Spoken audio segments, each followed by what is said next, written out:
नमस्कार, मी विलास बडे. न्यूज 18 लोकमतच्या महामुंबई या बुलेटिनमध्ये आपल्या सगळ्यांचं स्वागत. पुढच्या अर्ध्या तासात आपण बघणार आहोत मुंबई आणि परिसरातल्या महत्त्वाच्या घडामोडी. बुलेटिनच्या सुरुवातीला कोरोना संदर्भातली महत्त्वाची बातमी.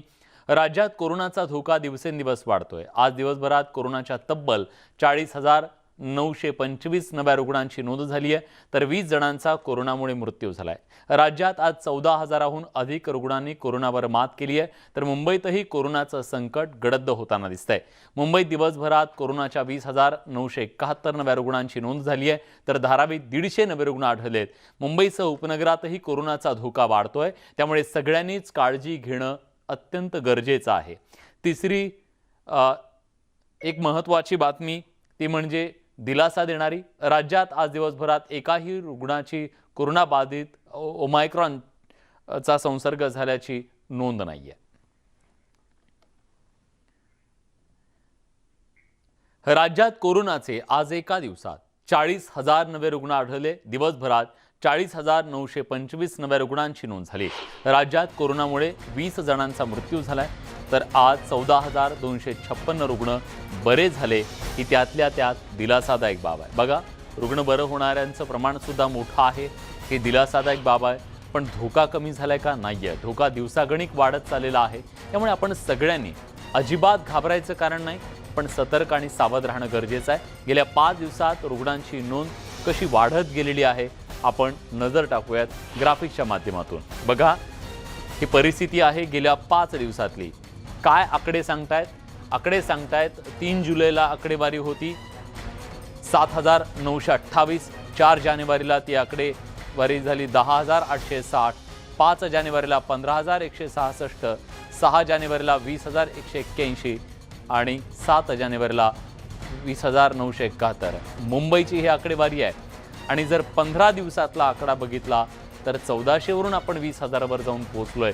तुषार उपनवार आपले प्रतिनिधी आता आपल्यासोबत आहेत. तुषार, आकडा हा सातत्यानं वाढतोय. डबलिंगचा रेट हा अत्यंत कमी झालेला आहे. या परिस्थितीत आता चिंता निश्चितपणे प्रशासनाची वाढलेली असणार की भविष्यात हे आकडे नियंत्रणात कसे आणायचे. विलास, आपण जर पाहिलं असेल तर कालसारखं आजही आपल्याला मुंबईमध्ये कोरोना रुग्ण दरवाढीचा दर आपल्याला या ठिकाणी 25%नेच वाढल्याचं पाहायला मिळतंय. आजही मुंबईमध्ये आपल्याला 20,971 रुग्ण आढळल्याचं पाहायला मिळतंय. मात्र यामध्ये एक सुदैवाची बाब म्हणजे विलास की आज राज्यामध्ये कोणताही ओमायक्रॉनचा रुग्ण आढळून आलेला नाहीये. मात्र मुंबईमध्ये काल जे रुग्ण आढळून आले होते 20,000, तेच रुग्ण आपल्याला पुन्हा एकदा वाढताना पाहायला मिळतात.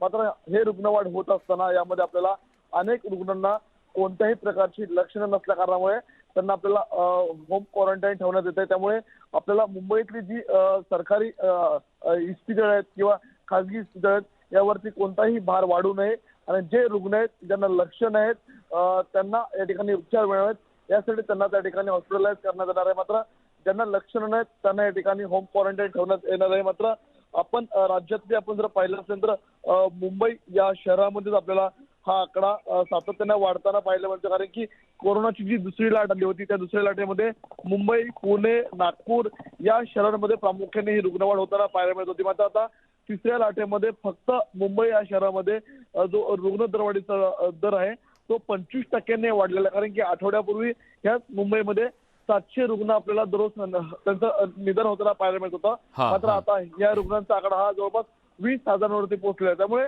मुंबईमध्ये नागरिकांनी सतर्क राहणं, काळजी घेणं गरजेचं आहे. धन्यवाद तुषार, तुम्ही दिलेल्या सगळ्या सविस्तर माहितीबद्दल.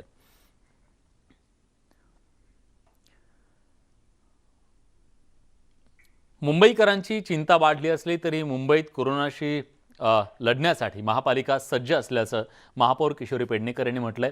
दरम्यान रुग्णसंख्या वाढत असल्यानं सगळ्यांनीच नियम पाळण्याचं त्यांनी आवाहन केलंय. दुसरीकडे सध्या लॉकडाऊनची आवश्यकता नाही असंही महापौर म्हणाल्यात. मात्र त्याचवेळी त्यांनी वीकेंड लॉकडाऊनबाबत संकेत दिलेले आहेत. त्यामुळे एकूणच सध्याची रुग्णवाढीची परिस्थिती पाहता सगळ्यांनी नियमांचं काटेकोरपणे पालन करण्याची गरज असल्याचं सुद्धा त्यांनी स्पष्ट केलंय.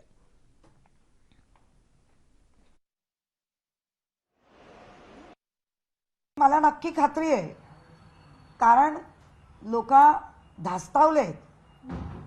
संपूर्ण लॉकडाऊन होईल का?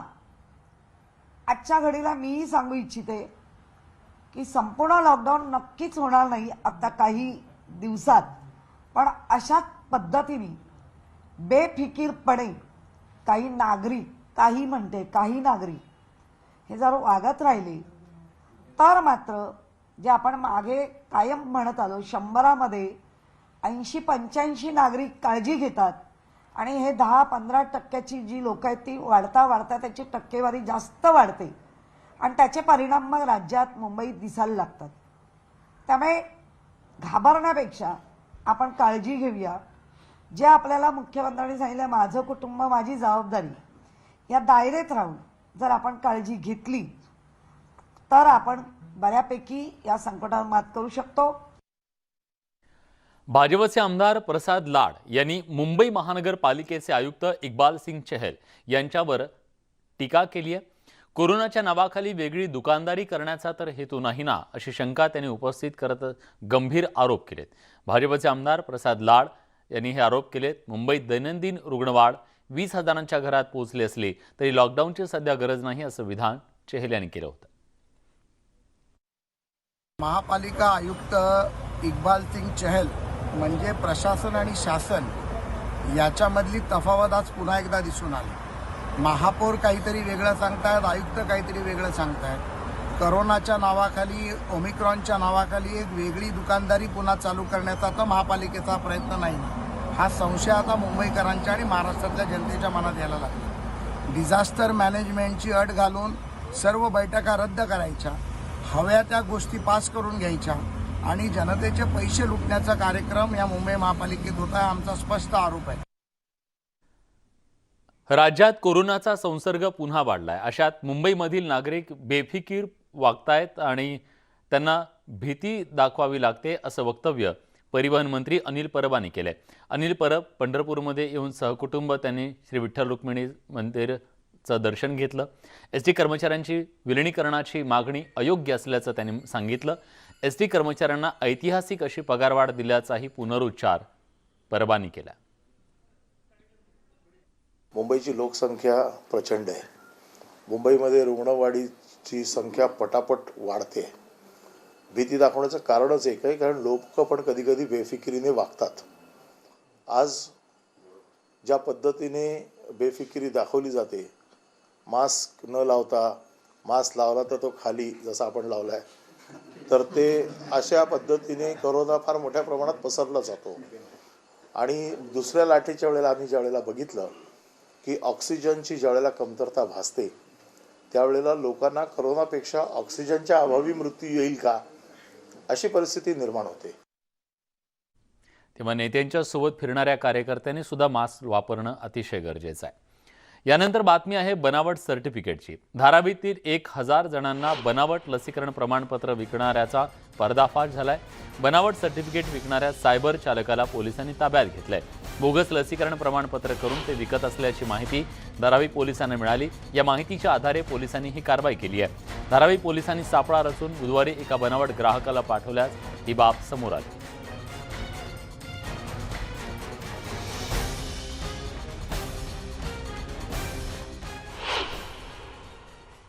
कोरोनाचा वाढता संसर्ग रोखण्यासाठी ठाणेकरांनी नियमांचं पालन करावं असं आवाहन ठाण्याचे महापौर नरेश म्हस्केंनी केलंय. मात्र दुसरीकडे त्याच महापौरांनी नियम अक्षरशः पायदळी तुडवल्याचं दिसतंय.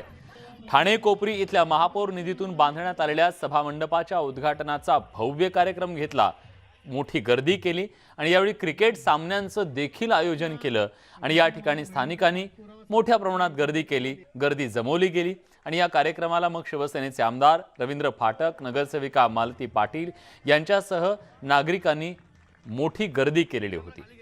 टीव्हीच्या कॅमेऱ्यावरून, सोशल मीडियावरून जनतेला मात्र उपदेशाचे डोस द्यायचे. पण अशा सगळ्या परिस्थितीमध्ये भपकेबाज कार्यक्रम करून गर्दी जमवण्याचा सोस मात्र राजकीय नेत्यांना सुटत नाही, हे यातून स्पष्ट दिसतंय. गावाची यात्रा आहे ते सुद्धा ते नियम पाळून करणार आहेत, हे तुमच्या म्हणण्याशी मी समर्थन आहे. म्हणून गावाची यात्रा आहे ते सुद्धा ते नियम पाळून करणार आहेत, हे तुमच्या म्हणण्याशी मी समर्थन आहे. म्हणून ठीक आहे, जनता बघते. ठाणे महानगरपालिका प्रशासन आणि ठाणे नगर पोलिसांकडून ठाण्यातल्या मध्यवर्ती असलेल्या घाऊक बाजारात विनामास्क फिरणाऱ्यांवर दंडात्मक कारवाई करण्यात आली। विनामास्क फिरणाऱ्या नागरिकांवर 500 रुपये दंड ठोठावण्यात आला, तर दुकानदारांवर देखील कारवाई करण्यात आली। ज्या दुकानात गर्दी होतीये त्यांच्यावर पालिका आणि पोलिसांनी कारवाईचा बडगा उगारला। त्यासाठी ठाण्यातल्या मुख्य बाजारपेठ, जांभळी नाका परिसरात ठाणे पालिकेचं एक पथक, ठाणे नगर पोलिसांचं एक पथक अशी 2 पथकं कारवाई करतायत। दुकानात गर्दी झाली तर दुकानदारावर कारवाई, ग्राहकांवर कारवाई, पण मोठे कार्यक्रम, मोठे मेळावे, जत्रा भरवणाऱ्या राजकीय नेत्यांवर मात्र काहीच कारवाई नाही। पोलीस आणि आमच्यासोबत आम्ही ठाणे महानगरपालिकेचे अधिकारी मदतीला घेऊन नागरिकांना मार्केटमध्ये फिरून आवाहन करत आहोत की सर्वांनी कंपल्सरी मास्क वापरावा। विदाऊट मास्क कोणी मार्केटमध्ये फिरू नये आणि विदाऊट मास्क कोणी आढळून आल्यास त्यांच्यावरती दंडात्मक कारवाई करण्यात येईल, याबाबतही आम्ही नागरिकांना आवाहन करत आहोत। तसेच हद्दीमधल्या व्यापाऱ्यांनाही आवाहन केलं आहे की विदाऊट मास्क कोणी काही खरेदी करायला आला तर त्याला माल देऊ नये, त्याला मास्क कंपल्सरी वापरायला सांगावा, तरच त्यांना माल विकावा। कोरोनाचा प्रादुर्भाव फार झपाट्याने वाढतोय। राज्यातल्या 13 मंत्री, 74 आमदारांना कोरोनाचा संसर्ग झालाय। गृहमंत्री दिलीप वळसे पाटलांच्या शासकीय बंगल्यातील आणि कार्यालयातील 21 कर्मचाऱ्यांना कोरोनाचा संसर्ग झालाय, तर छगन भुजबळांच्या बंगल्यातील 22 कर्मचाऱ्यांना कोरोनाचा संसर्ग झालाय। यात एमईटी शैक्षणिक संस्थेच्या कर्मचाऱ्यांचाही समावेश आहे। दरम्यान यातील 2 कर्मचाऱ्यांना भायखळा इथल्या रुग्णालयात दाखल करण्यात आलं असून भुजबळांचं सरकारी निवासस्थान रामटेक बीएमसीनं प्रतिबंधित क्षेत्र घोषित केले।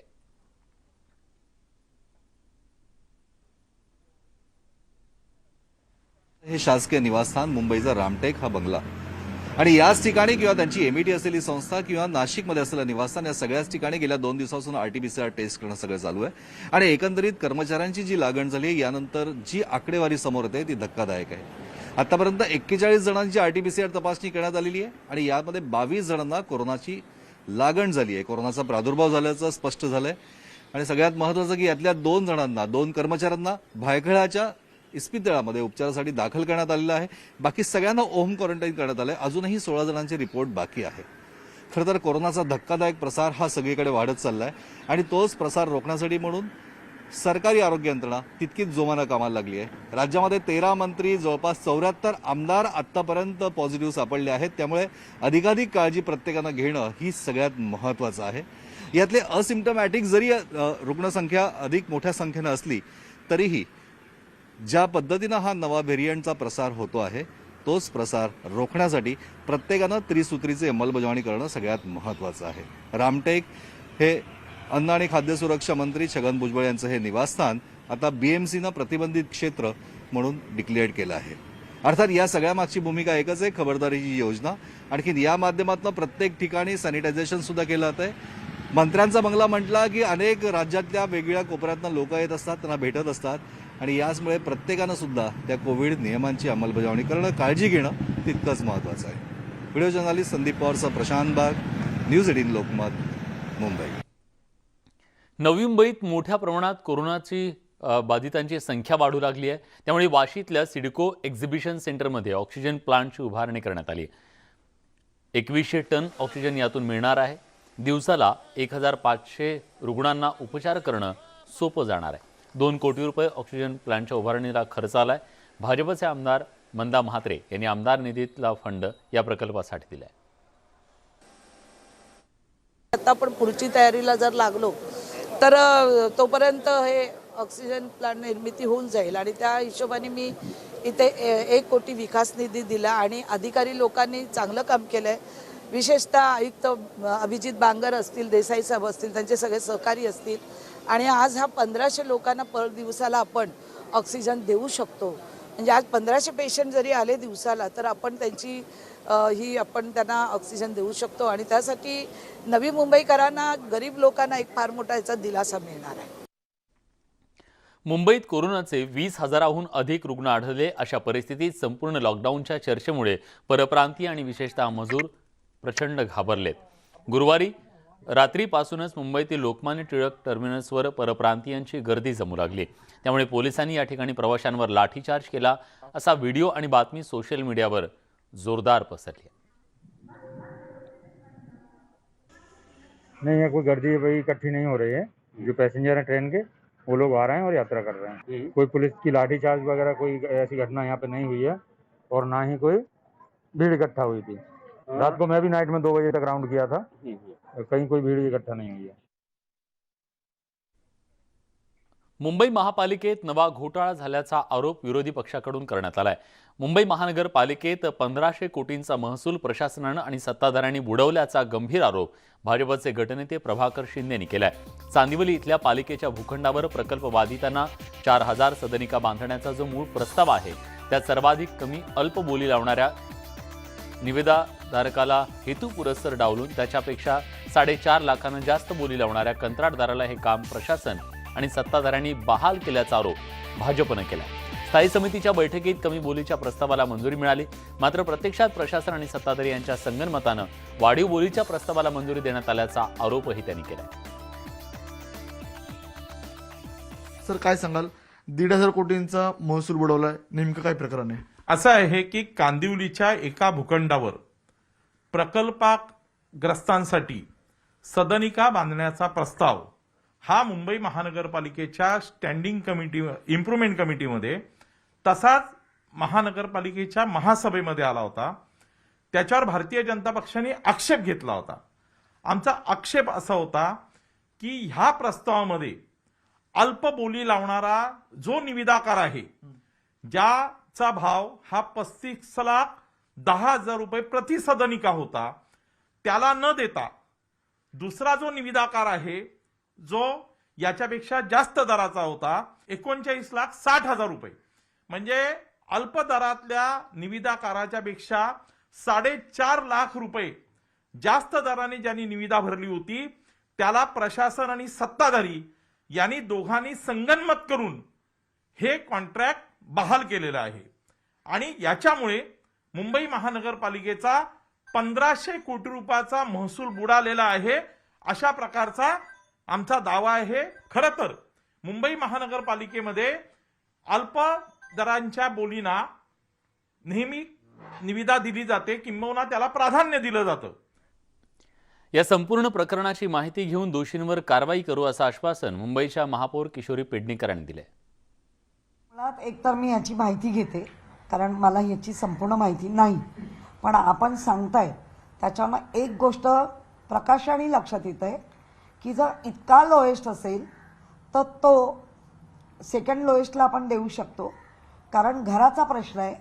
ज्या घरांमध्ये माणसं राहणार आहेत आणि त्याची जर महानगरपालिकेने काळजी घेतली असावी तर मला वाटतं ते तसं घडलं असेल। पण आपल्या माध्यमातून मला कळलंय तर आपल्याकडे महानगरपालिका लोएस्ट आणि सेकंड लोएस्ट याचाही विचार केला जातो।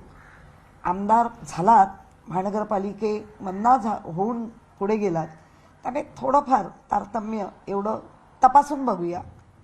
तुम्ही सांगताय म्हणून अधिक तपासू आणि त्याच्यात चुकीचं असेल तर नक्की कारवाई करू। यासोबत महामुंबई या बुलेटिनमध्ये आपण एक छोटासा ब्रेक घेतोय। कुठे जाऊ नका, पहा फक्त न्यूज 18 लोक।